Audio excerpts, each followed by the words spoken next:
I'm back. This is my first ever podcast episode. I'm gonna at least post twice a week.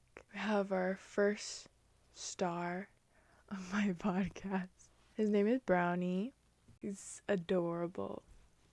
So I recently took a trip to San Jose, California, and I absolutely loved it up there. Planning out my trip to California, it was very stressful and I was very nervous, especially because it was my first time flying alone. I never expected to come back from my Cali trip cuffed. Yeah, girl got a boyfriend now.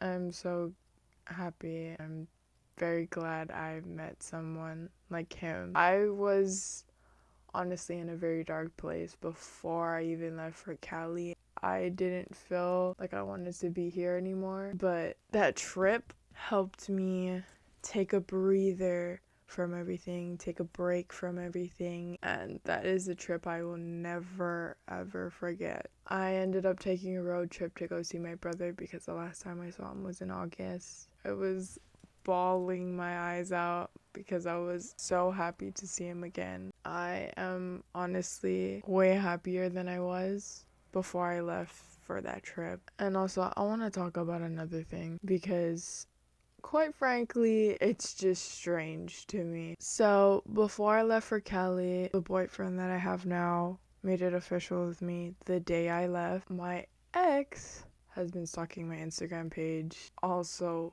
my boyfriend's page as well. The last time I've ever spoke and seen my ex in person was the day that he laid hands on me. I was in this very room talking to him. I just wanted to talk things out, you know? I don't want to leave things on a bad note because it just eats away at me on the inside, which is why I wanted to talk things through. I was very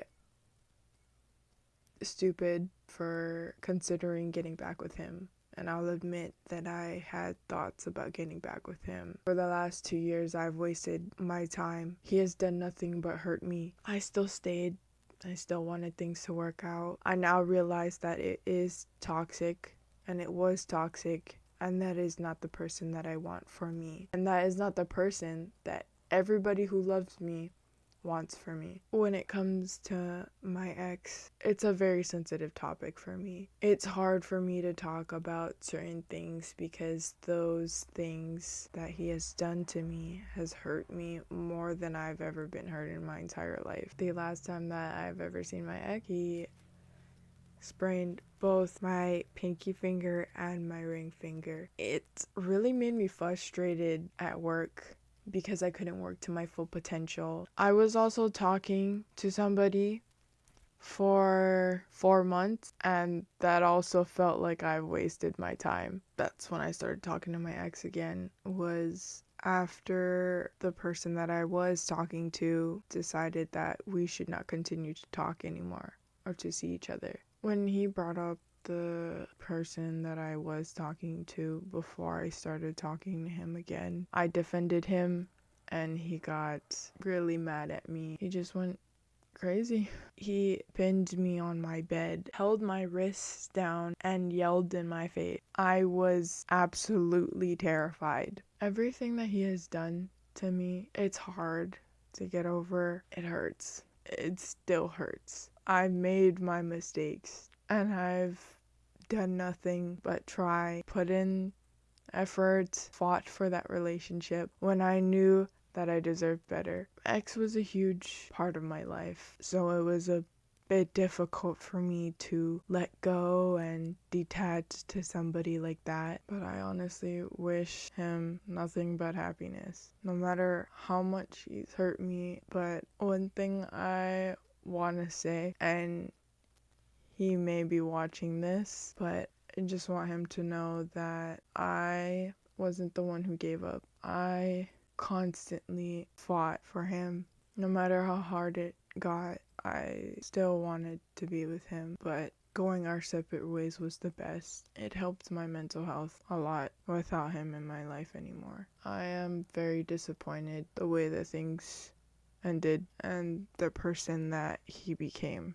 I always tried to see the good in him, but it was not good for me. And I hope someday he'll realize everything I did for him. I can never thank everyone who loves me and who really cares about me. They never gave up on me. And I'll never be able to thank everyone who has been there for me enough, because it meant a lot to me. It made me feel like I belonged here, especially my mom. I also want to give a shout out to my coworkers who have also been there for me as well. Very emotional episode today, but it's okay. I really hope I can be able to be a voice for people who are going through the same thing or who went through the same thing and also struggle with their mental health and self-esteem. I want to be a voice for people who are afraid to speak up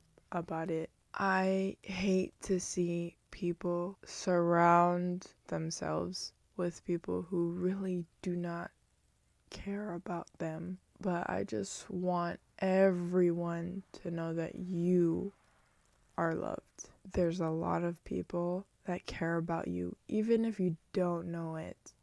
Trust me, they are. Because at my lowest, even when I felt like I was alone, there was always someone there to help me. That'll wrap up my first episode. Thank you for listening in, and I'll see you all in the next one.